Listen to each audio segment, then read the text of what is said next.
Doctor Himanta Biswa Sarma ডাঙৰীয়াক দেশত দ্ৰোহী বুলি ক'ব নে দেশক প্ৰেমী বুলি ক'ব ঠিক তেনেকৈ তেওঁলোকে লোন লোৱাকে দেশ দ্ৰোহী বুলি কৈছিলে আজি হিমন্ত বিশ্ব শৰ্মা ডাঙৰীয়াক এইসকল নেতাই কি ক'ব সেই কথা স্পষ্ট কৰিব লাগে গৌৰৱ গগৈ ডাঙৰীয়া পাকিস্তানৰ এজেণ্ট বা পাকিস্তানৰ লগত সম্পৰ্ক আছে যদি পাকিস্তানৰ এজেণ্ট আছিলে গৌৰৱ গগৈ ডাঙৰীয়াক এই নৰেন্দ্ৰ মোদী ডাঙৰীয়া বিজেপি চৰকাৰখনে কিয় সংসদত সোমাব দিলে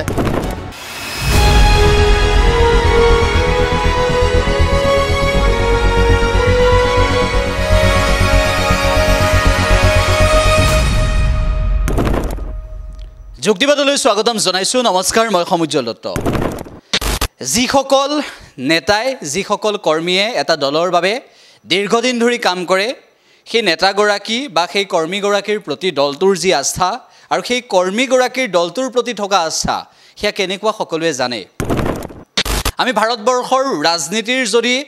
ইতিহাস চাওঁ ভাৰতবৰ্ষৰ ৰাজনীতিৰ ইতিহাসৰ পৃষ্ঠা মেলি চাওঁ তেনেহ'লে দেখিম যে যিসকল ৰাজনীতিকে নিষ্ঠা আৰু সততাৰে কাম কৰি গৈছে সেইসকল ৰাজনীতিকৰ দায়বদ্ধতা সেইসকল ৰাজনীতিকৰ দলৰ প্ৰতি থকা বিশ্বাস আৰু আস্থা কেনেকুৱা আমি সকলোৱে ভালদৰে জানো কংগ্ৰেছ দলটোত অসমত যিসকল নেতা বা যিসকল কৰ্মীয়ে দীৰ্ঘদিন ধৰি সেৱা আগবঢ়াই আহিছে সেইসকলৰ ভিতৰত ইমদাদ হুছেইন ডাঙৰীয়া অন্যতম আমি আমন্ত্ৰণ জনাই আনিছোঁ ইমদাদ হুছেইন ডাঙৰীয়াক আৰু দীৰ্ঘদিন ধৰি কংগ্ৰেছৰ বাবে সেৱা কংগ্ৰেছৰ প্ৰতি সেৱা আগবঢ়াই আহিছে ছাত্ৰ অৱস্থাৰ পৰাই যেতিয়া কংগ্ৰেছৰ সৈতে জড়িত হৈ পৰিল তাৰ পৰৱৰ্তী সময়ত ব্ৰহ্মপুত্ৰ দি বহুত পানী বৈ গ'ল কিন্তু কংগ্ৰেছতে আপুনি থাকি গ'ল আৰু কংগ্ৰেছৰ যি আদৰ্শ যি বিশ্বাস আৰু সেই দলটোৰ প্ৰতি থকা যি আস্থা আপোনাৰ মনত সেই সকলোখিনি আপুনি কেনেদৰে পৰিস্ফুট কৰিছে সকলোৱে দেখিছে এই সময়ছোৱাত 2026 সন্মুখত তাৰ সন্মুখতে আমি এটা কথাও ক'ব লাগিব যে 2025ত বিহাৰৰ নিৰ্বাচনে আমাক এটা এনেকুৱা ধৰণৰ এটা বাতাবৰণ দেখুৱালে যে এনডিএ মহাশক্তিবান এনেকুৱা ধৰণৰ এটা ফলাফল দেখুৱালে তেনেকুৱা এটা প্ৰেক্ষাপটত 2026ত অসমত নিৰ্বাচন হ'বলৈ গৈছে এই প্ৰেক্ষাপটটোক আপুনি কি ক'ব নিশ্চিতভাৱে ক'ব পাৰি যে 2026 চনত অসমৰ ৰাইজে যি সিদ্ধান্ত ল'ব অসমৰ ৰাইজে সঁচাকৈ চাই বা চিন্তা কৰি সিদ্ধান্ত ল'ব আৰু বিহাৰৰ যি ৰাজনৈতিক প্ৰেক্ষাপট যি বাতাবৰণ অসমৰ লগত সম্পূৰ্ণ পাৰ্থক্য আজি অসমত চাওক যি বিজেপি দলে অসমখনক পৰিৱৰ্তনৰ কথা কৈ অসমত চৰকাৰ গঠন কৰিছিলে যি বিজেপি দলে মূল্যবৃদ্ধিৰ কথা কৈ হ্ৰাস কৰিম বুলি কৈ চৰকাৰ কৰিছিলে যি বিজেপি দলৰ নেতা কৰ্মীসকলে বিগত তৰুণ গগৈ ডাঙৰীয়া আমোলত তেখেতৰ চৰকাৰখনে 15 বছৰীয়া কাৰ্যকালত 10,000 কোটি টকা ঋণ লওঁতে তৰুণ গগৈ ডাঙৰীয়াক দেশত দ্ৰোহী বুলি কৈছিলে আৰু সেই একেটা দলে চৰকাৰ গঠন কৰাৰ পিছত আজি মাহে মাহে বা প্ৰতিদিনে হাজাৰ কোটি টকা ঋণ লোৱাৰ পিছত আজি অসমৰ যিসকল বিজেপি নেতা যিসকল এতিয়া মন্ত্ৰী তেওঁলোকে এতিয়া কি ক'ব ডক্টৰ হিমন্ত বিশ্ব শৰ্মা ডাঙৰীয়াক দেশত দ্ৰোহী বুলি ক'ব নে দেশক প্ৰেমী বুলি ক'ব ঠিক যেনেকৈ তৰুণ গগৈ ডাঙৰীয়াক তেওঁলোকে লোন লোৱাকে দেশ দ্ৰোহী বুলি কৈছিলে আজি হিমন্ত বিশ্ব শৰ্মা ডাঙৰীয়াক এইসকল নেতাই কি ক'ব সেই কথা স্পষ্ট কৰিব লাগে আৰু এটা কথা ক'ব লাগিব যে অসমৰ মুখ্যমন্ত্ৰী আসনখন বা চকীখন অত্যন্ত গৰিমা থকা চকী অত্যন্ত সন্মানীয় চকী এই চকীখনত বিগত সময়ত যথেষ্ট বৰেণ্য ব্যক্তিয়ে বহিছিলে কিন্তু আজি চাওক অসমৰ মুখ্যমন্ত্ৰী ডক্টৰ হিমন্ত বিশ্ব শৰ্মা ডাঙৰীয়া এইখন চকীত বহাৰ পিছত আজি অসমৰ পৰিৱেশ চাওক এজন মুখ্যমন্ত্ৰীৰ কথা বাৰ্তা যিটো ষ্টেণ্ডাৰ্ড থাকিব লাগে তেওঁ যিটো নিয়ম কানুন থাকিব লাগে সেয়া সম্পূৰ্ণ তেওঁ ভৰিয়ে মোহাৰি পেলাইছে যিজন মুখ্যমন্ত্ৰীয়ে সংবিধানৰ নামত শপত খাই নিৰপেক্ষ হোৱাৰ কথা কয় যিজন মুখ্যমন্ত্ৰীয়ে সংবিধানৰ নামত শপত খাই অসমত সকলো সুস্থ পৰিৱেশ বৰ্তাই ৰাখিম বৈষম্য নকৰিম কাকো অন্যায় নকৰিম শপত খাই সেইজন মুখ্যমন্ত্ৰীৰ সময়ত আজি অসমৰ পৰিৱেশ দেখিছে আজি এইজন মুখ্যমন্ত্ৰীয়ে শংকৰ আজানৰ পবিত্ৰ মিলনভূমি আমাৰ জুবিন দাৰ অসমখনক আজি এইজন মুখ্যমন্ত্ৰীয়ে বিজেপি দলে ভাঙি থান বান কৰিব বিচাৰিছে সেই কথা অসমৰ ৰাইজে ভালদৰে উপলব্ধি কৰিছে আৰু গতিকে যেটা আপুনি প্ৰথমতে সুধিছে যে বিহাৰৰ প্ৰেক্ষাপট আৰু অসমৰ প্ৰেক্ষাপট এইফালৰ পৰা যদি আপুনি পৰ্যালোচনা কৰে পুংখানুপুংখ যদি আলোচনা কৰে তেতিয়া নিশ্চিত যে অসমৰ ৰাইজে 2026 চনত অসমৰ ইতিহাসৰ আটাইতকৈ মিছলীয়া আটাইতকৈ প্ৰতাৰক আটাইতকৈ প্ৰবঞ্চক আটাইতকৈ দুৰ্নীতিগ্ৰস্ত মুখ্যমন্ত্ৰী ডক্টৰ হিমন্ত বিশ্ব শৰ্মা ডাঙৰীয়া বিজেপি চৰকাৰখনক চিৰদিনৰ বাবে বিসৰ্জন দিব আৰু গৌৰৱ গগৈ ডাঙৰীয়াৰ নেতৃত্বত আমাৰ দেৱত শইকীয়া ডাঙৰীয়াৰ নেতৃত্বত বা আমাৰ দলৰ যিসকল শীৰ্ষ নেতাৰ নেতৃত্বত কংগ্ৰেছ দলক আঁকোৱালি ল'ব। আৰু আজি এই দিয়ে নিউজ প্লাছৰ ষ্টুডিঅ'ত আজি এটা কথা ক'ম যে অসমৰ ৰাইজে কংগ্ৰেছ দলক যিধৰণে আশীৰ্বাদ দিছে যিধৰণে মৰম কৰিছে ইয়াৰ পৰা নিশ্চিত যে 2026 চনত অসমত কংগ্ৰেছৰ চৰকাৰ হ'ব। ঠিক আছে 2026 অসমত কংগ্ৰেছৰ চৰকাৰ হ'ব বুলি আপুনি যিটো সময়ত কৈছে সেই একেটা সময়তে আমি এটা প্ৰসংগ দেখিবলৈ পাইছোঁ অসমত আটাইতকৈ বেছি চৰ্চিত হৈ আছে যে বিৰোধীৰ মিত্ৰতাটোক লৈ প্ৰশ্নবোধক এটা আহি পৰিছে কেইবাখনো বৈঠক আমি দেখিবলৈ পাইছোঁ কিন্তু তেনেকুৱা এটা প্ৰেক্ষাপটত আটাইতকৈ গুৰুত্বপূৰ্ণ বিষয় এইটোৱে যে বিৰোধী একত্ৰিত যদি নহয় তেনেহ'লে ভোট বিভাজনৰ জৰিয়তে কংগ্ৰেছৰ বাবে বেয়া খবৰ আহিব পাৰে নেকি? নিশ্চিতভাৱে আমাৰ বিৰোধী সকলো দল একত্ৰিত হ'ব কিন্তু আমি একত্ৰিত হোৱাৰ পূৰ্বে আমাৰ দলৰ নেতা সভাপতি গৌৰৱ গগৈ ডাঙৰীয়া যিদিনাখনৰ পৰা দলৰ সভাপতি হৈছে সেই দিনটোৰ পৰা আমাৰ দলৰ প্ৰতিগৰাকী নেতা কৰ্মীয়ে আমাৰ জিলা পৰ্যায়ত গৈছে ব্লক পৰ্যায়ত গৈছে মণ্ডলত গৈছে আৰু বুথত গৈ আমাৰ দল শক্তিশালী কৰাৰ ক্ষেত্ৰত আপ্ৰাণ চেষ্টা চলোৱা হৈছে। আজি মই মোৰ কথাই কৈছোঁ যে মোক প্ৰদেশ কংগ্ৰেছৰ সাধাৰণ সম্পাদক দিয়াৰ পিছত বা এনেকুৱা বহুতক সাধাৰণ সম্পাদক বা সম্পাদক দায়িত্ব দিয়াৰ পিছত দলৰ প্ৰতিজন বিষয়ববীয়াই আজি গুৱাহাটীত থাকিব পৰা নাই। গৌৰৱ গগৈ ডাঙৰীয়াই ইমান সুন্দৰভাৱে মনিটৰিং কৰিছে পৰ্যালোচনা কৰিছে যে আমাৰ প্ৰতিজন দলৰ বিষয়ববীয়াই আজি বুথ পৰ্যায়ত যাই কাম কৰিছে যাৰ ফলত আজিৰ পৰা আগত যিটো বুথৰ অৱস্থা আছিলে বা দলৰ সাংগঠনিক অৱস্থা আছিলে আজি যথেষ্ট উন্নতি হৈছে। আনকি আমি আজি আমাৰ যিসকল দলৰ আমাৰ বিষয়ববীয়া আমি ছাপ'জ মই ধৰিছোঁ মই বিশ্বনাথ ডিষ্ট্ৰিক্টৰ তত্ত্বাৱধায়ক সেই মৰ্মে আমাৰ নিৰ্দেশ আছে আমাৰ দলৰ নেতাসকলে বিষয়ববীয়াসকলে নিজৰ এলট কৰা ডিষ্ট্ৰিক্টত মিনিমাম 10ৰ পৰা 12 দিন থাকিব লাগিব। সেই মৰ্মে আমাৰ প্ৰতিগৰাকী আজি সৈনিকে সেই জিলাসমূহত যাই কাম কৰিছে। আনকি আমাৰ দলৰ নেতা গৌৰৱ গগৈ ডাঙৰীয়া আমাৰ দলৰ নেতাসকল বা দিল্লী আমাৰ নেতাসকল আহে আৰু আমাৰ লগত মাহত দুবাৰকৈ আমাৰ লগত ৰিভিউ মিটিং কৰে আৰু আমাৰ যিসকল নেতাই আমি জিলাত কাম কৰিছোঁ বা দলীয় বিষয়া জিলাত আমি মাহত দুবাৰকৈ ৰিপৰ্ট দিব লগা আছে তাৰ সংগঠনৰ অৱস্থা কি তাত BLA হৈছে নাই তাত বুথ কমিটি হৈছে নাই। গতিকে এইফালৰ পৰা যদি আপুনি বিশ্লেষণ কৰি চাই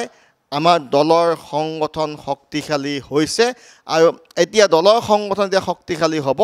আমি পৰৱৰ্তী পৰ্যায়ত আমি এলায়েন্সৰ কথাবিলাক আগবঢ়াই নিব পাৰিম আৰু মোৰ দৃঢ় বিশ্বাস যে গৌৰৱ গগৈ ডাঙৰীয়াৰ নেতৃত্বৰ প্ৰতি অসমৰ ৰাইজৰ আস্থা আৰু বিশ্বাস আছে। গৌৰৱ গগৈ ডাঙৰীয়াৰ যি সততা তাৰ প্ৰতি অসমৰ ৰাইজৰ আস্থা বিশ্বাস আছে। ঠিক তেনেকৈ যিসকল আমাৰ সন্মানীয় আন দলৰ সন্মানীয় নেতৃবৃন্দ সেইসকল নেতাৰো গৌৰৱ গগৈ ডাঙৰীয়াৰ কথাৰ ওপৰত আস্থাৰ বিশ্বাস আছে। গতিকে দৃঢ় বিশ্বাস যে 2026 চনত বিজেপি বিৰোধী সকলো শক্তিৰ লগত একত্ৰিত হৈ কংগ্ৰেছ দলে যুদ্ধ কৰিব আৰু 2026ত নিশ্চিতভাৱে যুঁজ এখন হ'ব আৰু এই যুঁজত আমি জিকিম। অসম প্ৰদেশ কংগ্ৰেছ কমিটিৰ আপুনি সাধাৰণ সম্পাদকৰ দায়িত্বত আছে। মই ইমদাদ হুছেইন ডাঙৰীয়াক সেইবাবে আৰু এটা প্ৰসংগ সুধিব বিচাৰিছোঁ যে বৰ্তমান সময়ত মুখ্যমন্ত্ৰী ডক্টৰ হিমন্ত বিশ্ব শৰ্মাই যদি প্ৰশ্ন কৰে বা টাৰ্গেট কৰে বা লক্ষ্য কৰে তেনেহ'লে কাক কৰে বুলি ক'লে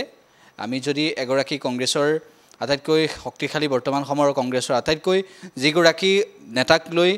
ভাৰতবৰ্ষৰ প্ৰান্তে প্ৰান্তে চৰ্চাও হৈ থাকে গৌৰৱ গগৈ ডাঙৰীয়াৰ কথাই কৈছোঁ সেই গৌৰৱ গগৈ ডাঙৰীয়াক লক্ষ্য কৰি বিভিন্ন সময়ত বিভিন্ন বক্তব্য ৰাখে। গৌৰৱ গগৈ ডাঙৰীয়াক পাকিস্তানৰ এজেণ্ট বুলি কোৱাৰ সমান্তৰালভাৱে গৌৰৱ গগৈ ডাঙৰীয়াৰ পাকিস্তানৰ সৈতে থকা সম্পৰ্ক 10 ছেপ্টেম্বৰৰ ভিতৰত বা গৌৰৱ গগৈ ডাঙৰীয়াৰ সৈতে যি পাকিস্তানৰ সৈতে গৌৰৱ গগৈৰ সম্পৰ্ক আছে বুলি কৈ তাৰ তথ্য তাৰ দলিল আৰু দস্তাবেজ দিম বুলি মুখ্যমন্ত্ৰীগৰাকীয়ে মাজে মাজে কৈ থাকে। এই ক্ষেত্ৰত আপুনি মুখ্যমন্ত্ৰীগৰাকীক কি ক'ব বিচাৰিব কেনেদৰে দলৰ এগৰাকী কৰ্মী হিচাপে সাধাৰণ সম্পাদক হিচাপে প্ৰথমে অসম চৰকাৰ আৰু কেন্দ্ৰীয় চৰকাৰক এটা কথা সুধিব বিচাৰিছোঁ যদি সঁচাকৈয়ে গৌৰৱ গগৈ ডাঙৰীয়া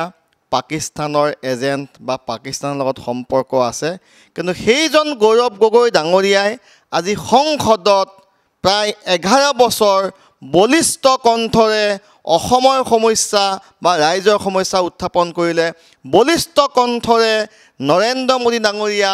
অমিত শ্বাহ ডাঙৰীয়াক থকা সৰকা কৰিলে যদি পাকিস্তানৰ এজেণ্ট আছিলে গৌৰৱ গগৈ ডাঙৰীয়াক এই নৰেন্দ্ৰ মোদী ডাঙৰীয়া বিজেপি চৰকাৰখনে কিয় সংসদত সোমাব দিলে যদি পাকিস্তানৰ এজেণ্ট হয় গৌৰৱ গগৈ ডাঙৰীয়াক বিৰোধী দলৰ উপদলপতি পতাৰ পিছত কিয় তেওঁলোকে বিৰোধিতা নকৰিলে যদি গৌৰৱ গগৈ ডাঙৰীয়া সঁচাকৈ পাকিস্তানৰ এজেণ্ট গৌৰৱ গগৈ ডাঙৰীয়া সভাপতি হোৱাৰ পিছত আপোনালোকে জানে অসম বিধানসভাৰ কাৰ্যক্ৰমণিনা চাবৰ বাবে গৌৰৱ গগৈ ডাঙৰীয়া বিধানসভাত গৈছিলে যদি গৌৰৱ গগৈ ডাঙৰীয়া পাকিস্তানৰ এজেণ্ট আছিলে তেতিয়া অসম বিধানসভাৰ সন্মানীয় অধ্যক্ষই কিয় তাত প্ৰৱেশৰ অনুমতি দিলে আচলতে গৌৰৱ গগৈ ডাঙৰীয়া পাকিস্তানৰ যদি এজেণ্ট আছিলে সেই পাকিস্তানৰ এজেণ্টক সুৰক্ষা কোনে দিছে বিজেপি চৰকাৰ দিছে বা হিমন্ত বিশ্ব শৰ্মা ডাঙৰীয়াই দিছে আচলতে অসমৰ ৰাইজে ভালদৰে বুজি পাইছে যে যিটো সময়ত গৌৰৱ গগৈ ডাঙৰীয়া যোৰহাটৰ পৰা বিপুল ভোটত জয়যুক্ত হ'ল যিটো সময়ত গৌৰৱ গগৈ ডাঙৰীয়া নিৰ্বাচনৰ সময়ত মুখ্যমন্ত্ৰী ডাঙৰীয়া কৈছিলে গৌৰৱ গগৈ ডাঙৰীয়া সৰু ল'ৰা এগৰাকী মন্ত্ৰীয়ে কৈছিলে যদি গৌৰৱ গগৈ ডাঙৰীয়া জয়ী হয় তেখেতে ৰাজনীতি বাদ দিব গতিকে ইমান তুলুঙা মন্তব্য আৰু গৌৰৱ গগৈ ডাঙৰীয়াৰ বিৰুদ্ধে সৰ্বশক্তি অসমৰ চৰকাৰখন ধন বল বাহুবল প্ৰয়োগ কৰাৰ পিছতো গৌৰৱ গগৈ ডাঙৰীয়া জয়ী হোৱাৰ পিছত এই মুখ্যমন্ত্ৰী ডক্টৰ হিমন্ত বিশ্ব শৰ্মা ডাঙৰীয়াৰ টোপনি নোহোৱা হ'ল আৰু তেখেতে ভালদৰে গম পাইছে যে গৌৰৱ গগৈ ডাঙৰীয়াৰ যি তেখেতৰ দক্ষতা সেই দক্ষতাক লৈ তেখেতৰ যি আস্থাৰ বিশ্বাসত লৈছে অসমৰ তাক লৈ ভয় খাইছে ভয় খাই গৌৰৱ গগৈ ডাঙৰীয়া যে দলৰ সভাপতি হ'ব নোৱাৰে তাৰ বিৰুদ্ধে তেখেতে এখন মনে সজা নাটক আৰম্ভ কৰিলে যিখন নাটকত মুখ্যমন্ত্ৰী ডাঙৰীয়াই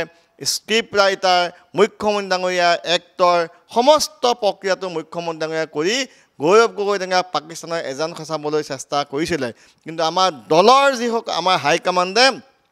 গৌৰৱ গগৈ ডাঙৰীয়াক সভাপতি দিয়াৰ পিছত মুখ্যমন্ত্ৰী ডাঙৰীয়াই অত্যন্ত হতাশ হ'ল গৌৰৱ গগৈ ডাঙৰীয়াক অসমৰ ৰাইজে আঁকোৱালি লোৱাৰ পিছত মুখ্যমন্ত্ৰী ডাঙৰীয়াই কি কৈছিলে 10 ছেপ্টেম্বৰত তেখেতৰ SIT প্ৰতিবেদন দিব কিন্তু মুখ্যমন্ত্ৰী ডাঙৰীয়াই SIT প্ৰতিবেদন প্ৰকাশ কৰিব নোৱাৰিলে আৰু 10 ছেপ্টেম্বৰ দিনাখন আমি কংগ্ৰেছ দলে আমাৰ ৰাজীৱ ভৱনত হাজাৰ হাজাৰ আন দলৰ বিজেপি বা আন দলৰ নেতাকৰ্মীক যোগদান কৰালোঁ আনকি বিজেপি দলৰ 3 গৰাকীকৈ প্ৰাক্তন বিধায়কে আমাৰ সেইদিনাখন দলত যোগদান কৰিলে গতিকে সেইদিনাখনেই আমি সিদ্ধান্ত গ্ৰহণ কৰিছে দলৰ নেতাসকলে যে প্ৰতি 10 তাৰিখে অসমত হাজাৰ হাজাৰ বিজেপি দলৰ কৰ্মীয়ে কংগ্ৰেছত যোগদান কৰিব ঠিক তেনেকৈ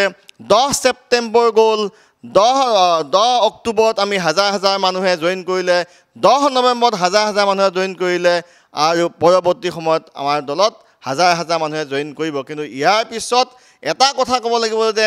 10 ছেপ্টেম্বৰ যিহেতু হিমন্ত বিশ্ব শৰ্মা ডাঙৰীয়াই গৌৰৱ গগৈ ডাঙৰীয়াক পাকিস্তানৰ এজেণ্টটো প্ৰমাণ কৰিব নোৱাৰিলে গতিকে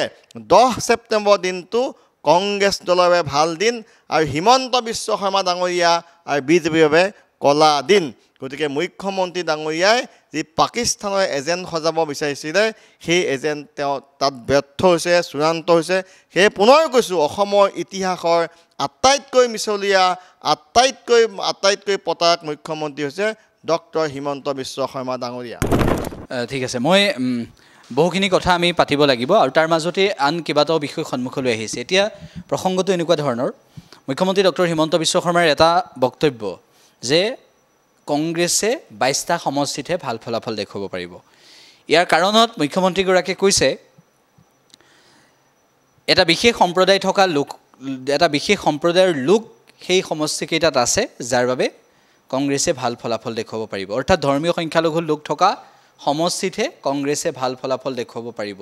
এই মিয়াৰ ৰাজনীতিটো যে অসমত হৈ আছে এই বিষয়টো কি অসমৰ মুখ্যমন্ত্ৰীগৰাকীয়ে মই পুনৰবাৰ কৈছোঁ সংবিধানৰ নামত শপত খোৱা মুখ্যমন্ত্ৰীগৰাকীয়ে যদি সংবিধানক হত্যা কৰে, গণতন্ত্ৰক হত্যা কৰে, তাতকৈ দুৰ্ভাগ্যৰ বিষয় নাই। আৰু মুখ্যমন্ত্ৰীগৰাকীয়ে যেতিয়া পক্ষ লয় বা কাৰোবাক ঘৃণা আৰু বিদ্বেষ ভাৱ জন্মায়, তাতকৈ আটাইতকৈ দুখৰ কথা নাই। মুখ্যমন্ত্ৰী ডাঙৰীয়াই বাৰে বাৰে অসমৰ ৰাইজক বা অসমত এটা সাম্প্ৰদায়িক মেৰুবিভাজনৰ ৰাজনীতিৰে 2026 নিৰ্বাচনী বৈতৰণি যি পাৰ হোৱাৰ যি অভিসন্ধি কৰিছে, সেই অভিসন্ধি কেতিয়াও তেওঁ সফল হ'ব নোৱাৰে। তেখেতে আজি কথাই প্ৰতি মিয়া সম্প্ৰদায় বা মিয়া জনগোষ্ঠীক লৈ যি তুচ্ছ তাচ্ছিল্য কৰিছে, সেই কথা কোনো অসমীয়া মানুহে কেতিয়াও সমৰ্থন নকৰে বা ভাল নাপায়। মুখ্যমন্ত্ৰী ডাঙৰীয়াই বাৰে বাৰে কয় যে মিয়াসকল অবৈধ নাগৰিক, মিয়াসকল হৈছে বিদেশী। আচলতে আজি এইখন ডক্টৰ হিমন্ত বিশ্ব শৰ্মা ডাঙৰীয়াৰ চৰকাৰৰ দিনত আচলতে যি ধৰণৰ মন্তব্য কৰিছে, এইবিলাক মন্তব্যৰ জৰিয়তে এটা সম্প্ৰদায়ক যথেষ্ট মনত আঘাত দিছে। আজি মিয়া সম্প্ৰদায় বা মিয়া জনগোষ্ঠীৰ লোকসকলৰ আত্মসন্মান আছে, মৰ্যাদা আছে। তেওঁলোক যদি সঁচাকৈ বাংলাদেশী হয়, বিদেশী হয়, তেওঁলোকক বাংলাদেশত থৈ আহক। কিন্তু তাৰ পৰিৱৰ্তে বাৰে বাৰে কেৱল এটা জনগোষ্ঠীক টাৰ্গেট কৰাটো কেতিয়াও ভাল কথা হ'ব নোৱাৰে। আৰু এটা কথা ক'ব লাগিব যে ডক্টৰ হিমন্ত বিশ্ব শৰ্মা ডাঙৰীয়াই যেতিয়া উচ্ছেদ চলায়, মই উদাহৰণ দিছোঁ, যেতিয়া কাজিৰঙাত উচ্ছেদ হৈছিলে, তাৰ আগত হিমন্ত বিশ্ব শৰ্মাই ডাঙৰ ডাঙৰ মন্তব্য কৰিছিলে যে কাজিৰঙাত থকা লোকসকল বাংলাদেশী অবৈধ নাগৰিক। ইয়াৰ পিছত পাইকান বা ধুবুৰীত বা আন আন অঞ্চলত যেতিয়া উচ্ছেদ চলায়, উচ্ছেদৰ আগত তেওঁ কয় যে এইসকল অবৈধ নাগৰিক, অবৈধ বিদেশী। আমাৰ বিভিন্ন প্ৰান্তত যেতিয়া উচ্ছেদ চলায়, সকলো তেওঁ বিদেশী বুলি কয়। এতিয়া মূল কথা হৈছে, যদি এইসকল বিদেশীয়ে হয়, যদি বাংলাদেশীয়ে হয়, আপোনাৰ চৰকাৰে কাজিৰঙাত উচ্ছেদ কৰা বহু লোকক সংস্থাপন দিছে, পাইকানত উচ্ছেদ কৰা বহু লোকক সংস্থাপন দিছে। মূল কথা হৈছে, যদি আপুনি মুখ্যমন্ত্ৰী হিচাপে ঘোষণা কৰে এইসকল অবৈধ নাগৰিক, অবৈধ বিদেশী, বিদেশীক আপুনি কিয় আপোনাৰ চৰকাৰে সংস্থাপন দিলে? দ্বিতীয় কথা হৈছে, ডক্টৰ হিমন্ত বিশ্ব শৰ্মা ডাঙৰীয়াই এটা কথা জনা উচিত যে বাৰে বাৰে তেওঁ যিধৰণে বাংলাদেশী বাংলাদেশী কৈছে, এই কথাৰ জৰিয়তে তেখেতে কি বুজাব বিচাৰিছে? অসমখনত আমি সকলোৱে একত্ৰিত হৈ আছোঁ আৰু একত্ৰিত হৈ থাকিম। ইতিমধ্যে জুবিন দাৰ মৃত্যুৰ সময়ত সেই কথা প্ৰতিপন্ন কৰি গৈছে। আচলতে এইখন চৰকাৰে কেৱল মাত্ৰ আজি ভাবিছে, যদি মিয়া মিয়া বুলি কয়, যদি অসমত মুছলমানৰ কথা কয়, আৰু যিজন মুখ্যমন্ত্ৰীয়ে সমষ্টি পুনৰ নিৰ্ধাৰণৰ সময়ত কৈছিলে যে অসমীয়া জাতি খিলঞ্জীয়া লোক 100 বছৰলৈকে সুৰক্ষিত, আজি হঠাৎ অসমত এনেকুৱা কি পৰিৱেশ আহিল বা কি বাতাবৰণ আহিল যে অসমীয়া জাতি আজি সুৰক্ষিত নহয়? গতিকে এইজন মুখ্যমন্ত্ৰীয়ে কেৱল মাত্ৰ আজি ধৰ্মীয় মেৰুকৰণৰ ৰাজনীতি আৰম্ভ কৰিছে। আৰু যিজন মুখ্যমন্ত্ৰীয়ে বাৰে বাৰে কয় মিয়াৰ ভোট নালাগে, চাচা মৰাৰ ভোট নালাগে, সেইজন মুখ্যমন্ত্ৰীয়ে যেতিয়া চামগুৰি বিধানসভা উপ নিৰ্বাচন হৈছিলে, তেখেতে জঁপিয়াই পৰিছিলে আৰু মিয়া সম্প্ৰদায়ে মানুহ ভোট ল'বলৈ তেখেতে মানে আঁঠু কাঢ়ি দীঘল দি পৰিছিলে। আৰু ঠিক তেনেকৈ লোকসভা নিৰ্বাচনৰ সময়ত দেখিছোঁ এইজন মুখ্যমন্ত্ৰীয়ে বাৰে বাৰে মিয়া সম্প্ৰদায়ক গালি পায়, মিয়াসকল বিদেশী বুলি কয়। আৰু নিৰ্বাচন হোৱাৰ লগে লগে এইজন মুখ্যমন্ত্ৰীয়ে মিয়াৰ মাজত গৈ মিয়াৰ শৰণাপন্ন হয়। আচলতে এক কথাত ক'বলৈ গ'লে ডক্টৰ হিমন্ত বিশ্ব শৰ্মা ডাঙৰীয়াৰ মূল মন্ত্ৰটো হৈছে অসমত মিয়া ৰাজনীতি। আৰু মিয়া ৰাজনীতি কৰিলে তেখেতে ভাবিছে যে অসমত সাম্প্ৰদায়িক মেৰুকৰণ ৰাজনীতি হৈ মানুহ। কিন্তু এটা কথা আজি এই মঞ্চৰ পৰা স্পষ্ট কৈছোঁ যে অসমৰ ৰাইজ ইমান অজ্ঞ নহয়। অসমৰ ৰাইজে হিমন্ত বিশ্ব শৰ্মা ডাঙৰীয়াই ৰাজনীতি বুজিছে। ভাৰতবৰ্ষৰ আন ৰাজ্যৰ লগত অসমৰ কেতিয়াও তুলনা নহয়। অসমত আমাৰ গুৰুজনাই আজি প্ৰায় শ বছৰ আগতেই আমাক শিকাই গৈছিলে যে আমি সকলোৱে একত্ৰিত হৈ থাকিব লাগে। ঠিক তেনেকৈ আজি জুবিন দায়ো আমাৰ মাজত কোনো ধৰ্মীয় ভেদাভেদ থকাটো নিবিচাৰে। গতিকে আজি যিমানেই নিকৃষ্ট ৰাজনীতি নকৰক হিমন্ত বিশ্ব শৰ্মা ডাঙৰীয়াই, অসমৰ ৰাইজে এনেকুৱা ধৰণৰ সস্তীয়া, এনেকুৱা ধৰণৰ মনে সজা, এনেকুৱা ধৰণৰ অসমখনক অশান্ত কৰা ৰাজনীতি কেতিয়াও সমৰ্থন নকৰে। অসমৰ ৰাইজে ডক্টৰ হিমন্ত বিশ্ব শৰ্মা ডাঙৰীয়াক ভালদৰে বুজি পাইছে। বহুখিনি কথা আপুনি অৱগত কৰিছে। তাৰ মাজতেই এই মুহূৰ্তত মই অসমৰ সামগ্ৰিক প্ৰেক্ষাপটটোৰ পৰা আঁতৰি আহি মই আপুনি যিটো সমষ্টিক প্ৰতিনিধিত্ব কৰে লাহৰীঘাট সমষ্টি, সেই লাহৰীঘাট সমষ্টিৰ কথা পাতিব বিচাৰিছোঁ। সমষ্টিৰ পুনৰ নিৰ্ধাৰণৰ পৰৱৰ্তী সময়ত লাহৰীঘাট সমষ্টিত এতিয়া কেনেকুৱা ধৰণৰ এটা জনগাঁথনি হৈছে আৰু সেই লাহৰীঘাট সমষ্টিৰ যিটো 2026লৈ লক্ষ্য কৰি নিৰ্বাচনী বাতাবৰণ আৰু 2026লৈ লক্ষ্য কৰি ৰাজনৈতিক মহল কেনেকুৱা হৈছে সমষ্টি পুনৰ নিৰ্ধাৰণৰ পিছত লাহৰীঘাট সমষ্টিত আমাৰ সংখ্যালঘু ভোটাৰ সংখ্যা যথেষ্ট বৃদ্ধি হৈছে তাত কিন্তু আমাৰ অসমীয়া হিন্দু মানুহ বেংগলী মানুহ বড়ো মানুহ বা ট্ৰাইবেল মানুহ এতিয়াও নথকা নহয় কিন্তু খুব কম সংখ্যক কিন্তু আমি এটা কথাই ক'ব লাগিব যে লাহৰীঘাট সমষ্টিটো বৰ বানবিধ্বস্ত গৰাখহনীয়া প্ৰবল এটা অঞ্চল আছিলে লাহৰীঘাট সমষ্টিৰ যি মানচিত্ৰ সেই মানচিত্ৰ গৰাখহনীয়াই যথেষ্ট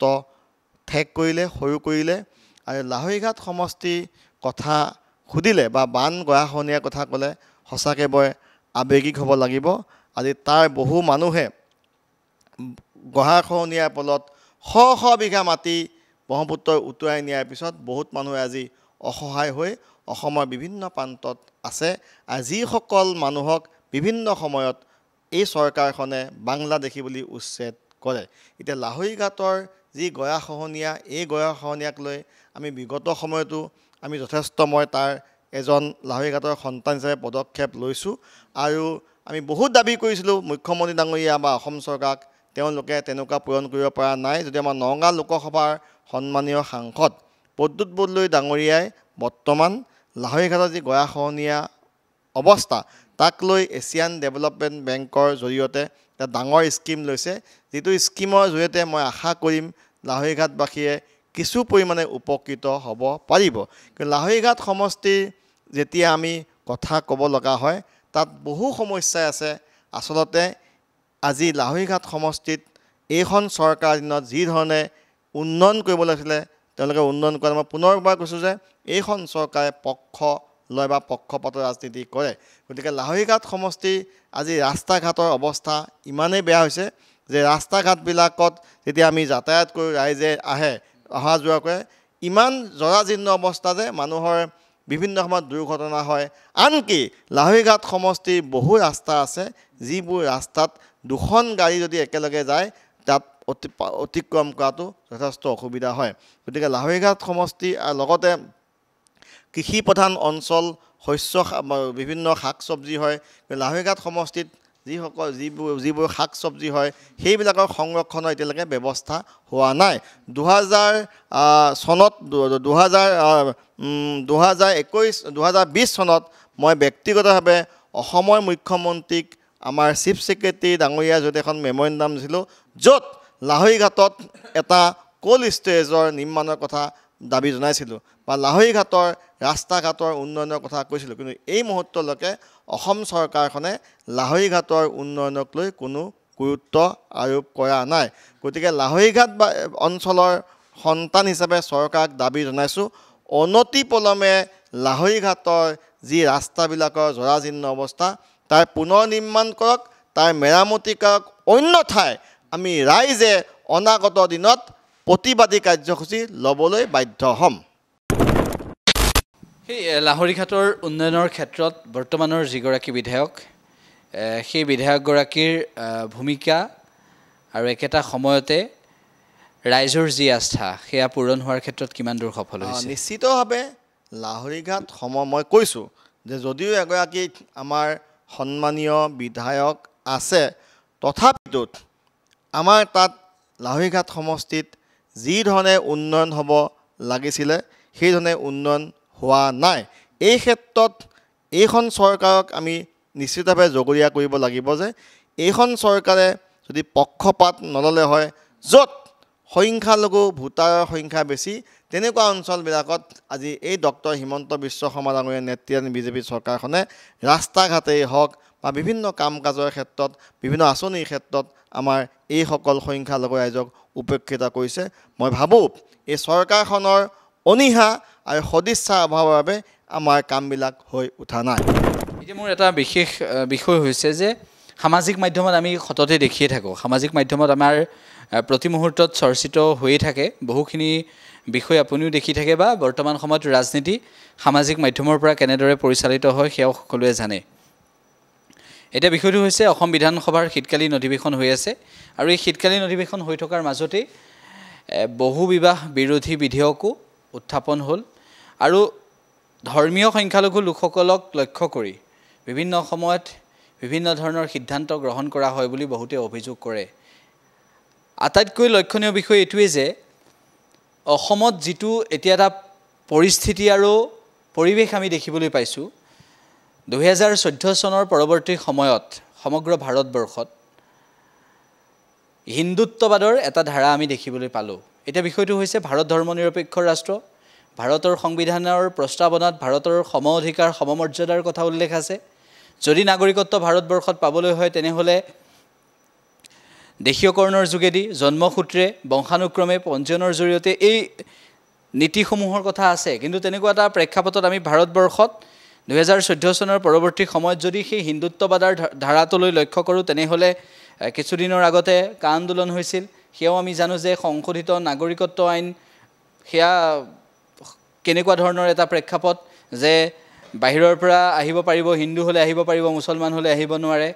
সেয়াটো বাদেই দিছোঁ পৰৱৰ্তী সময়তো অসমৰ প্ৰেক্ষাপটতো হিন্দুত্ববাদৰ এজেণ্ডা কেনেদৰে কোনে কিমান ৰোপণ কৰি আছে হিন্দুত্ববাদী দল সংগঠন কেনেদৰে অসম তথা ভাৰতবৰ্ষৰ বিভিন্ন প্ৰান্তত আমি দেখিছোঁ শেহতীয়াভাৱে যিবোৰ সিদ্ধান্ত হৈ আছে সেই সিদ্ধান্তবোৰৰো কিছু অংশ ধৰ্মীয় সংখ্যালঘু ৰাইজে সমৰ্থন নকৰে ধৰ্মীয় সংখ্যালঘু ৰাইজৰ যিখিনি মনৰ ভাৱ সেই মনৰ ভাৱখিনি মাজে মাজে আমি দেখিবলৈ পাওঁ ছ'চিয়েল মিডিয়াৰ জৰিয়তে তেওঁলোকে প্ৰকাশ কৰে আপোনাৰ দৃষ্টিত কি এইখন চৰকাৰে অসম চুক্তিৰ আত্মাক হত্যা কৰি শ্বহীদ আমাৰ 10 ডিচেম্বৰ আহি আছে শ্বহীদ দিৱস আহি আছে শ্বহীদ খৰ্গেশ্বৰ তালুকদাৰ অসম আন্দোলনৰ প্ৰথমগৰাকী শ্বহীদ এই শ্বহীদৰ যি বলিদান সেই বলিদানক আজি তেওঁলোকে নৎসাত কৰিলে তেওঁলোকে শ্বহীদৰ যি ত্যাগ সেই ত্যাগক অসন্মান কৰি তেওঁলোকে কা আনিলে বা কেব আনিলে কা অনাৰ পিছত আজি কি হ'ল অসমখনক লাখ লাখ বিদেশী অহাৰ বাবে ৰঙা দলিচা পাৰি দিলে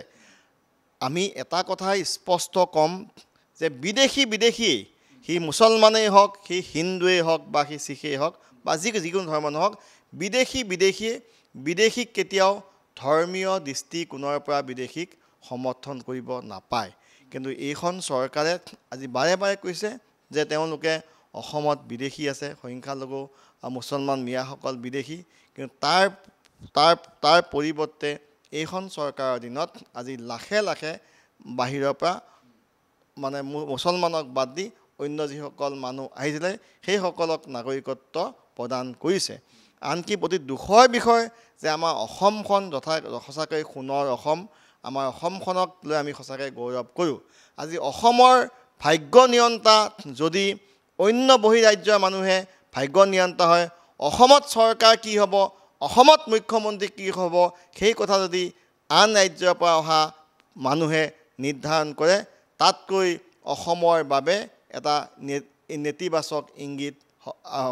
যথেষ্ট নেতিবাচক ইংগিত বুলি মই ক'ম আজি এটা চাওক দেখিছে এইখন চৰকাৰে বিগত নিৰ্বাচনসমূহত অন্য ৰাজ্যত তেওঁলোকে ভোট চুৰি কৰিছে দেখিছে এগৰাকী ব্ৰাজিলিয়ান মডেলে প্ৰায় মডেলৰ নামত 40টাকৈ বিভিন্ন ভোট কেন্দ্ৰত ভোটদান কৰা হৈছে ইতিমধ্যে আমাৰ নেতা ৰাহুল গান্ধী ডাঙৰীয়াই বিস্তৃতভাৱে সকলো তেখেতে বিস্ফোৰণ কৰি বা তথ্যক প্ৰমাণ কৰিছে তাৰপিছতো আমাৰ নৰেন্দ্ৰ মোদী ডাঙৰীয়া বা অমিত শ্বাহ ডাঙৰীয়া বা ডক্টৰ হিমন্ত বিশ্ব শৰ্মা ডাঙৰীয়াই ভোট চুৰি হোৱা নাই বুলি এটাও তেওঁলোকে প্ৰমাণ দিব পৰা নাই এতিয়া মূল কথা হৈছে তেওঁলোকে যি ধৰণৰ নতুন প্ৰক্ৰিয়া লৈছে আজি হিমন্ত বিশ্ব শৰ্মা ডাঙৰীয়া আৰু বিজেপি দলে ভালদৰে উপলব্ধি কৰিছে যে অসমৰ ৰাইজে তেওঁলোকক কেতিয়াও সমৰ্থন নকৰে আৰু তেওঁ উমান পাইছে বিগত সময়ত হিমন্ত বিশ্ব শৰ্মা ডাঙৰীয়াৰ যি ছ'চিয়েল মিডিয়া তাত তেওঁ যিডাল গ্ৰাফ আছিলে তেওঁতো জনপ্ৰিয়তাৰ যিডাল গ্ৰাফ আজি হুৰাহুৰে নামি নিম্নগামী হৈছে গতিকে ইয়াৰ পিছত তেওঁ যথেষ্ট অসহায় হৈছে ভয় খাইছে আৰু অসমৰ ৰাইজৰ ওপৰত তেখেতৰ বিশ্বাস নাই যাৰ বাবে যি বৰ্তমান নিৰ্বাচন আয়োগৰ যিটো এছআৰ এই এছআৰ মাধ্যমেৰে বিহাৰ মহাৰাষ্ট্ৰ বা অন্য ৰাজ্যৰ পৰা তেওঁলোকে মানুহ আনি একে ৰাতিৰ ভিতৰতে ভোটাধিকাৰ দি তেওঁলোকে অসমত বিজেপি চৰকাৰ অনাৰ ক্ষেত্ৰত তেওঁলোকে যি অভিসন্ধি ৰখিছে এই অভিসন্ধি অসমৰ ৰাইজে কেতিয়াও সফল হ'ব নিদিয়ে ইতিমধ্যে আমি কংগ্ৰেছ দলেও যথেষ্ট লক্ষ্য ৰাখিছোঁ যথেষ্ট সতৰ্ক হৈছোঁ আমি প্ৰতিটো কেন্দ্ৰৰ বাবে BLA block booth level agent আমি নিয়োগ কৰিছোঁ আৰু অসমৰ প্ৰতিটো প্ৰান্তত আমি ট্ৰেইনিং কেম্প কৰিছোঁ আৰু লগে লগে সেইসকলক লগত আমি সকলোৱে আমি যোগাযোগত আছোঁ গতিকে বিজেপি চৰকাৰে বেলেগ ৰাজ্যত কি কৰিছে নাজানো আমি এটা কথা কম যে অসমত আমাৰ যিসকল কংগ্ৰেছ দলৰ সৈনিক আছে আমাৰ দেহত এক টোপাল ৰক্ত থকালৈকে অসমত আমি অন্যায় হ'ব নিদিওঁ এক টোপাল ৰক্ত থকালৈকে আমি অসমত কোনো বহিৰাগত মানুহক ভাগ্য নিয়ন্ত্ৰণ হ'ব দিওঁ অসমৰ যি অধিকাৰ অসমৰ যি স্বাভিমান সেই বা অসমৰ যি ভৱিষ্যত সেয়া নিৰ্ণয় কৰিব অসমবাসী ৰাইজে অসমৰ ৰাইজে অন্য বহিৰাজ্যৰ মানুহে নিৰ্ণয় কৰিব নোৱাৰে গতিকে পুনৰবাৰ কৈছোঁ এক টোপাল ৰক্ত থকালৈকে অসমখনৰ যি অস্তিত্ব যি গৰিমা সেয়া আমি তাত কালিমা সানিব নিদিওঁ অসমৰ গৰিমাত আমি আঘাত সানিব নিদিওঁ সেই কথা স্পষ্ট ভাষাৰে কৈছোঁ আমি বহুখিনি কথা আলোচনা কৰিছোঁ তাৰ মাজতে আৰু এটা বিষয় কংগ্ৰেছৰ বিৰুদ্ধে বিভিন্ন সময়ত অভিযোগ আহে কংগ্ৰেছে মিয়াক লৈ ৰাজনীতি কৰে বুলি কয় এনেদৰে বিজেপিয়ে কয় কংগ্ৰেছে মুছলমানক লৈ ৰাজনীতি কৰিবলৈ যায় বুলি কয় আৰু একেটা সময়তে কংগ্ৰেছৰ বাবে সকলোৰে মনত এটা প্ৰশ্ন আনি দিয়ে বিভিন্নজনে অভিযোগ উত্থাপন কৰি যে কংগ্ৰেছত ধনবলৰ জৰিয়তেহে টিকট ক্ৰয় কৰিব পাৰে নিৰ্বাচনত আৰু কংগ্ৰেছত পৰিয়ালকেন্দ্ৰিক ৰাজনীতিৰ আটাইতকৈ যিটো ধামখমীয়া সেইটো কংগ্ৰেছত আটাইতকৈ বেছি বুলি সকলোৱে অভিযোগ উত্থাপন কৰে কংগ্ৰেছৰ অসম প্ৰদেশ কংগ্ৰেছৰ সাধাৰণ সম্পাদক হিচাপে আপুনি কি ক'ব কংগ্ৰেছে কেতিয়াও ধৰ্মীয় ৰাজনীতি নকৰে কংগ্ৰেছ দলে অসমৰ ইতিমধ্যে দেখিছে প্ৰতিটো নিৰ্বাচনৰ সময়ত আমাৰ কংগ্ৰেছ দলে এটা ৰাজনৈতিক দল যিটো দলে অসমৰ প্ৰতিটো জনগোষ্ঠীক সন্মান দিয়ে যিটো দলে অসমৰ প্ৰতিটো জনগোষ্ঠীৰ যি ন্যায্য দাবী সেই দাবীৰ ক্ষেত্ৰত মাত মাতে আৰু আপুনি যিটো কথা কৈছে যে বিজেপিয়ে কোৱাৰ দৰে আমি কেতিয়াও কেৱল সংখ্যালঘুক লৈ ৰাজনীতি নকৰোঁ এই বিজেপি চৰকাৰখন বা হিমন্ত বিশ্ব শৰ্মা ডাঙৰীয়াই ইমানেই নিকৃষ্ট ৰাজনীতি কৰা আৰম্ভ কৰিছে তেওঁ বাৰে বাৰে এটা সম্প্ৰদায়ক টাৰ্গেট কৰিছে আমি কংগ্ৰেছ দলে মহামানৱ মহাত্মা গান্ধীৰ আদৰ্শৰে অনুপ্ৰাণিত দল আমাৰ শংকৰ আজানৰ যি পবিত্ৰ মিলনভূমি সেই মিলনভূমিক আমি সন্মান কৰোঁ তাক আমি সমৰ্থন কৰোঁ গতিকে কংগ্ৰেছ দলে কেতিয়াও জাত পাতৰ ৰাজনীতি নকৰে আৰু আপুনি যিটো কথা কৈছে যে কংগ্ৰেছ দলৰ পৰিয়ালতন্ত্ৰৰ বিষয়ে এই ক্ষেত্ৰত মই কেতিয়াও একমত হ'ব নোৱাৰোঁ আজি পৰিয়ালতন্ত্ৰ যদি থাকিল হয় অসমত আজি এনেকুৱা কিছুমান মানুহ বিধায়ক হৈছে বা এনেকুৱা কিছুমান মানুহক দায়িত্ব অৰ্পণ কৰিছে সেইসকলে কেতিয়াও হ'ব নোৱাৰিলে হয় আজি চাওক যে প্ৰদেশ কংগ্ৰেছৰ আজি সাধাৰণ সম্পাদক হিচাপে মোক দায়িত্ব দিছে বা মোক জ্যেষ্ঠ মুখপাত্ৰ দলে দায়িত্ব দিছে যদি কংগ্ৰেছৰ যদি সঁচাকৈ আমাৰ পৰিয়ালতন্ত্ৰ হ'ল হয় বা তেওঁলোকে কিছুমান মানুহক গুৰুত্ব দিলে আমাৰ দৰে সাধাৰণ মানুহৰ সন্তানে বা পিছপৰা অঞ্চলৰ সন্তানে আজি কংগ্ৰেছ দলত এনে স্থান নাপালে হয় আৰু এটা কথা ক'ব লাগিব যে আজি কংগ্ৰেছ দলে সম অধিকাৰ সমমৰ্যাদা প্ৰদান কৰিছে আমাৰ মহিলাসকলক আজি যথেষ্ট গুৰুত্ব প্ৰদান কৰিছে সেই লাহৰীঘাটৰ 2026ত লাহৰীঘাটৰ পৰিৱেশটো কেনেকুৱা হ'ব আৰু এগৰাকী যদি লাহৰীঘাটত কংগ্ৰেছে আপোনাক প্ৰাৰ্থী হিচাপে প্ৰক্ষেপ কৰে তেনেহ'লে ৰাইজৰ বাবে কি DA নিউজ প্লাছৰ মাধ্যমেৰে অসমবাসী ৰাইজৰ লগতে লাহৰীঘাটবাসী সন্মানীয় ৰাইজক এটা কথা ক'ব বিচাৰিছোঁ যে 2021 চনতো মই লাহৰীঘাট সমষ্টিৰ কংগ্ৰেছ দলৰ প্ৰাৰ্থিত্বৰ বাবে আবেদন জনাইছিলোঁ আৰু যিহেতু লাহৰীঘাট সমষ্টিৰ মই সন্তান লাহৰীঘাট সমষ্টিৰ ৰাইজৰ লগত মই সুখে দুখে লাহৰীঘাট সমষ্টিৰ প্ৰতিটো সমস্যাৰ লগত মই ওতঃপ্ৰোতভাৱে জড়িত হৈ আছিলোঁ আৰু লাহৰীঘাটৰ প্ৰতিটো সমস্যাৰ ক্ষেত্ৰত সদায় যিমানখিনিলৈকে পাৰোঁ আমি চেষ্টা চলাইছোঁ তাত সমাধান কৰিবৰ বাবে গতিকে লাহৰীঘাটবাসী ৰাইজে মোক যি ধৰণে মৰম কৰে যিধৰণে বিশ্বাস কৰে যিধৰণে মোৰ বাবে দোৱা কৰে আশীৰ্বাদ কৰে তাৰ পৰাই মই নিশ্চিত হ'ব পাৰিছোঁ যে সঁচাকৈ লাহৰীঘাটবাসী ৰাইজে মোক মৰম কৰে আৰু তেওঁলোকৰ যি মৰম আশীৰ্বাদ দোৱা এই লৈ মই আগবাঢ়িছোঁ আৰু নিশ্চিতভাৱে দলে মোক এইবাৰ লাহৰীঘাট সমষ্টি প্ৰাৰ্থিত্ব প্ৰদান কৰিব। আৰু এটা কথা মই আজি ইয়াত এই আমাৰ DA নিউজ প্লাছত মই সাহসেৰে কৈছোঁ, 2021 চনত যেতিয়া কংগ্ৰেছ দলে মই প্ৰাৰ্থিত্ব বিচাৰিছিলোঁ, অসমৰ এগৰাকী অতি সন্মানীয় অতি জ্যেষ্ঠ নেতা ডক্টৰ নজৰুল ইছলাম ডাঙৰীয়া আছিলে, তেখেতৰ সমষ্টিত তেখেতৰ বিৰুদ্ধে মই প্ৰাৰ্থিত্ব বিচাৰাৰ পিছত দলে মোক প্ৰাৰ্থিত্ব প্ৰদান নকৰি তেখেতৰ পুত্ৰক প্ৰাৰ্থিত্ব প্ৰদান কৰাৰ পিছত লাহৰীঘাট সমষ্টিত এনেকুৱা এজন ব্যক্তি নোলাব যিয়ে ক'ব পাৰিব যে মই লাহৰীঘাট সমষ্টিৰ যিগৰাকী প্ৰাৰ্থী দিছিলে তাৰ বিৰুদ্ধে এটা মন্তব্য কৈছোঁ। মই দৃঢ়তাৰে কৈছোঁ যে মই মোৰ দেহত এক টোপাল ৰক্ত থকালৈকে কংগ্ৰেছ দলৰ বাবে কাম কৰি যাম। আৰু সেই কথা 2021 চনত মই প্ৰমাণ কৰিছোঁ। মই পুনৰ কৈছোঁ, লাহৰীঘাট সমষ্টিত বা অসমৰ কোনো প্ৰান্তত এনেকুৱা এজন ব্যক্তি নোলাব যিয়ে ক'ব পাৰিব যে লাহৰীঘাট সমষ্টিত মই টিকেট নোপোৱাৰ পিছত মই বিৰোধিতা কৰিছোঁ বা দলীয় প্ৰাৰ্থীৰ বিৰুদ্ধাচৰণ কৰিছোঁ। গতিকে মই এটা কথা ক'ম, কংগ্ৰেছ দলৰ বেয়া সময়ত যিসকল লোকে দলৰ বাবে নিষ্ঠা আৰু সততাৰে কাম কৰিছে, আৰু এটা কথা ক'ব লাগিব যে আজি কংগ্ৰেছ দলৰ কৰাৰ বাবে বহু দলীয় কৰ্মীয়ে আঁচনিৰ পৰা নাম কৰ্তন কৰিছে। কংগ্ৰেছ দল কৰাৰ বাবে বহু দলীয় নেতা কৰ্মী ঘৰৰ পৰিয়ালত অসুবিধা হৈছে, বিভিন্ন চৰকাৰী চাকৰিত তেওঁলোকক এপইণ্ট কৰা নাই। বিভিন্ন সময়ত আমি কংগ্ৰেছ কৰাৰ বাবে বা ছ'চিয়েল মিডিয়াত আমি মুখ্যমন্ত্ৰী বা বিজেপিক সমালোচনা কৰাৰ বাবে আমাৰ বহু নেতাই জেলৰ ভাত খাব লগা হৈছে। যি সময়ত কংগ্ৰেছৰ বাবে কাম কৰাৰ বাবে বহু মানুহক বহু সময়ত এইখন চৰকাৰে যথেষ্ট অত্যাচাৰ কৰিছে, মাৰপিট কৰিছে বা পুলিচে প্ৰতিটো সময়তে আমাৰ দলৰ নেতা কৰ্মীসকলক মাতি হাৰাশাস্তি কৰিছে। মই এটা কথা ক'ম যে দলৰ যিসকল নিষ্ঠাবান কৰ্মী, এইসকল কৰ্মীয়েহে 2026 চৰকাৰ আনিব পাৰিব। আৰু ইতিমধ্যে আমাৰ দলৰ পৰা যিসকল বিয়াগুম নেতাই গৈ বিজেপিত আজি গ'ল, সেইসকল অকলে গৈছে। আমাৰ যিসকল নিষ্ঠাবান কৰ্মী সেইসকলক এজন নিব পৰা নাই। গতিকে মই দলৰ নেতৃবৃন্দৰ ওপৰত আশাবাদী, বিশেষকৈ আমাৰ নেতা গৌৰৱ গগৈ ডাঙৰীয়াৰ ওপৰত আমাৰ বিশ্বাস আছে, আমাৰ ভৰসা আছে। গৌৰৱ গগৈ ডাঙৰীয়াই এইবাৰ যি দলীয় টিকেট, এই টিকেট দিয়াৰ ক্ষেত্ৰত আন ব্যক্তিকো গুৰুত্ব দিব লাগিব। লগতে যিসকলে আজি দশক ধৰি নিষ্ঠা আৰু সততাৰে কংগ্ৰেছ দলৰ পতাকালৈ ঘূৰি ফুৰিছে, কংগ্ৰেছ দলক শক্তিশালী কৰাৰ ক্ষেত্ৰত দিনে নিশাই কাম কৰিছে, সেইসকলক গুৰুত্ব দিব। আৰু সঁচাকৈ গুৰুত্ব যদি পায়, নিশ্চিতভাৱে 2026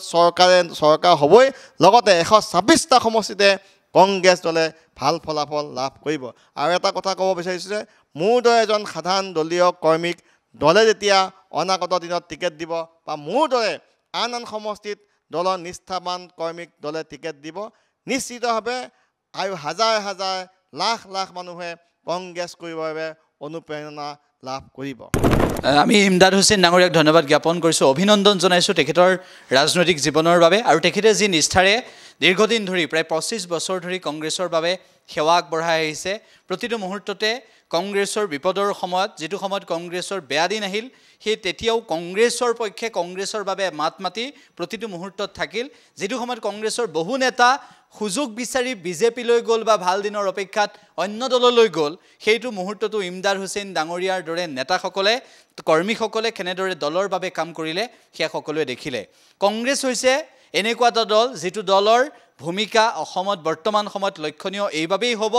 যে বিজেপিৰ বিৰুদ্ধে যদি বিকল্প বুলি ক'ব বিচাৰে তেনেহ'লে বিকল্প শক্তি কংগ্ৰেছেই হ'ব। আৰু বিৰোধী যদি একত্ৰিত হয় তেনেহ'লে অসমৰ ৰাইজৰ বাবে সোণত সুৱগা চৰা হ'ব। গতিকে আমি ইমদাদ হুছেইন ডাঙৰীয়াক ধন্যবাদ জ্ঞাপন কৰিছোঁ আজিৰ এই অনুষ্ঠানলৈ অহাৰ বাবে। আৰু ইয়াৰ লগে লগে আজিৰ যুক্তিবাদ আমি ইমানতে সামৰিছোঁ। ধন্যবাদ।